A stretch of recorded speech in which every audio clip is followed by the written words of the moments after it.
Salut. Voilà, je fais une deuxième vidéo. Si vous n'avez pas vu la première, allez dans le menu, cliquez sur Jean Calin, vous allez voir plusieurs vidéos, puis vous regardez en fonction des dates, vous prenez la première. Donc la dernière fois, je discutais sur l'importance des yeux, du visage, et par exemple, on pouvait faire des jeux pour genre faire deviner à ses potes les émotions que nous on fait, pour voir si on arrive à les faire deviner, et puis quelles expressions les gens font pour dire telle ou telle chose, jusqu'aux choses les plus absurdes, pour voir quel effet ça fait.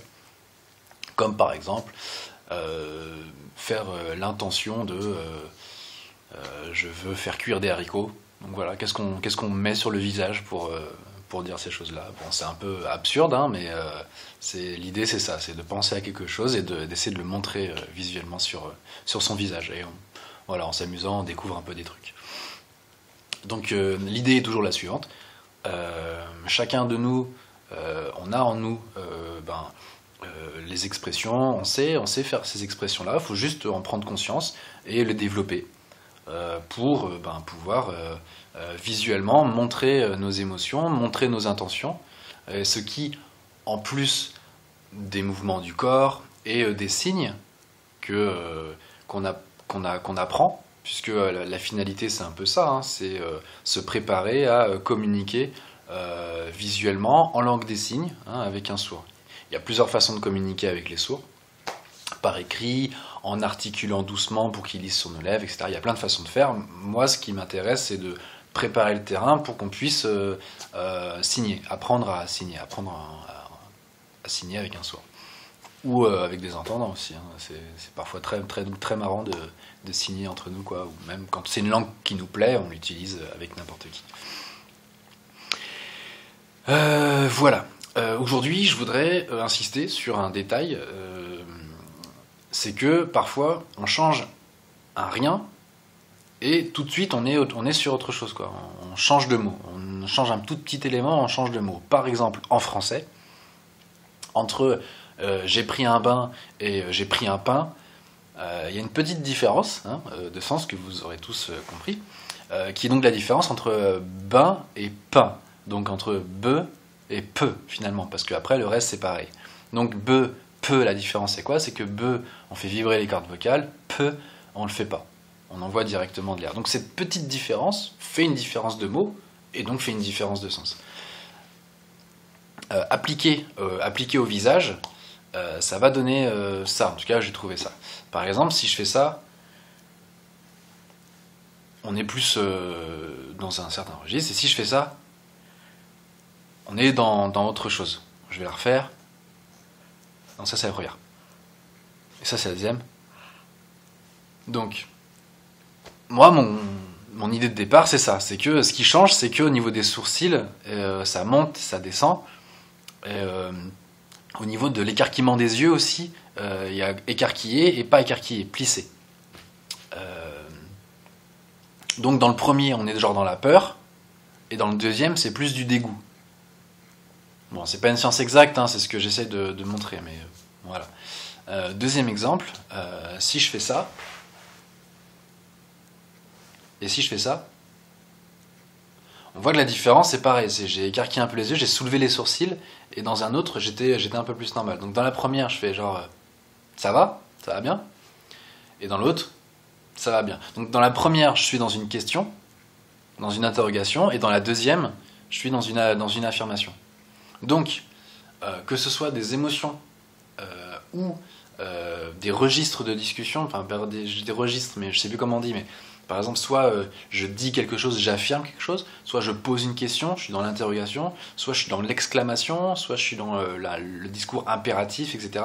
Enfin, tous ces modes, toutes ces différences, ça va pouvoir se manifester visuellement, par les expressions du visage notamment. Donc, bien sûr, alors si on commence à réfléchir genre, bon alors il faut que je monte mes sourcils, que j'écarquille mes yeux pour dire ça, on s'en sort pas, hein, on est d'accord. Mais le truc, c'est qu'en fait, on le fait tous. Tous, on le fait plus ou moins, quoi, ne serait-ce qu'un tout petit peu, quoi.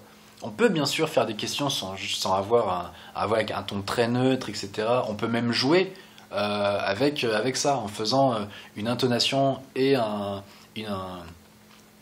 visage qui ne va pas ensemble pour faire du rire, faire de l'ironie, des choses comme ça. On peut même jouer sur les codes. Hein. Mais quand on s'exprime normalement, en général, on sort des intonations de voix et des expressions qui, du coup, sont différentes pour chaque truc. Je crois que je ne suis pas très très clair là, mais je pense que vous m'avez compris, quoi. On change un tout petit détail, et là, il y a quelque chose le sens change. Et donc c'est pour ça qu'au niveau du visage, il faut faire attention, entre guillemets, quoi. C'est que, en fonction de ce qui vous allez écarquiller les yeux ou pas, les plisser, vous allez du coup dire quelque chose de différent. Alors, on le fait naturellement, hein. C'est juste que du coup, encore ça, en le développant, il est plus visible et on arrive mieux à communiquer. Alors, un autre truc, c'est que si je fais par exemple, genre, ça va? Et si je fais, ça va, t'es sûr? Oui, je mets ma tête un peu de côté, les yeux plissés, le front plissé aussi, etc. Enfin bref, ça c'est ma façon à moi de montrer à l'autre que je m'inquiète et que je lui demande si vraiment ça va, quoi. S'il n'y a pas quelque chose, quoi. Donc vous voyez, voilà, petite différence d'expression du visage. Et donc voilà, il y a toute une palette infinie de l'expression humaine qui est en chacun de nous. Hein. Chacun de nous, on a ces expressions-là, plus ou moins développées, quoi. Il ne s'agit pas forcément de copier l'expression de l'autre, hein, puisque ça va pas aller, quoi. Le mieux est d'intérioriser ça, de trouver votre truc et de le développer et de le mesurer, de le doser, quoi. Parce que chacun en nous, on a ce truc-là, quoi. En parlant de doser, de mesurer, l'écarquillement des yeux, c'est un bon exemple. Parce que on va pas, par exemple, pour une expression de peur, on va pas écarquiller les yeux sur tout l'énoncé, quoi. On va dire quelque chose, on va pas écarquiller les yeux tout le temps. C'est comme si, en français, on disait genre Ouah, j'ai eu trop peur. Tiens, on dit pas ça. On dit plutôt putain, j'ai eu trop peur, quoi. On va insister sur le trop. Ou alors tu m'as fait trop peur. Tu vois, le peur qui ressort. Donc au niveau de nos intonations, on module de façon à ce que le sens passe sur un certain mot. On ne dit pas sur tout ça, quoi. Ça n'a pas d'intérêt, et même ça fait bizarre, quoi. On a l'impression de crier, etc. Et visuellement, ça va être pareil. Il n'y a pas d'intérêt de rester figé sur une expression pendant tout ce qu'on va être en train de dire, quoi. Il va falloir juste faire monter en fait les intonations du visage, les expressions du visage au moment opportun, quoi. Pas tout le temps, mais juste à un moment, quoi. Et ça viendra au fur et à mesure, quoi. Vous-même, vous saurez à quel moment il faudra donner une petite intonation, etc. Ok. Donc voilà, l'objectif de cette vidéo, hein, c'est pas que vous fassiez exactement comme moi, ça n'a pas d'intérêt, encore une fois, hein, vous avez la solution en vous, et voilà, il suffit juste de développer votre truc, quoi. Alors, pour s'exercer, pour découvrir des trucs, comme moi j'ai fait pour cette vidéo, avant de la faire, quoi, je me suis rendu compte de la différence entre l'écarquillement et le plissement. C'est pas des trucs qu'on apprend, il n'y a pas de cours là-dessus, quoi. C'est moi-même, en faisant la différence, tiens, si je fais la peur, si je fais le dégoût, qu'est-ce qui change? Il y a ça. Donc, vous c'est pareil, essayez de voir ce qui change en prenant une expression, vous la faites, et puis vous essayez de la refaire en changeant des trucs, quoi.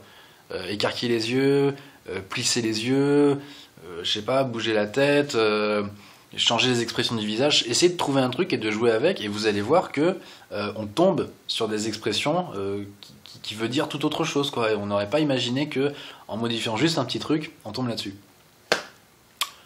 Voilà. Je pense que la prochaine fois, j'essaierai de parler encore plus vite. Non. Je vous remercie pour votre écoute, et puis voilà, j'essaie de préparer une autre vidéo bientôt pour qu'on puisse continuer un peu. Là pour l'instant on est vraiment sur le visage, les expressions, etc. On va essayer d'aller un peu plus loin sur le corps, sur les mains, puisque aussi il va y avoir des façons de faire, des nuances à ce sujet-là. Puis voilà, on va avancer tout doucement. Voilà, salut!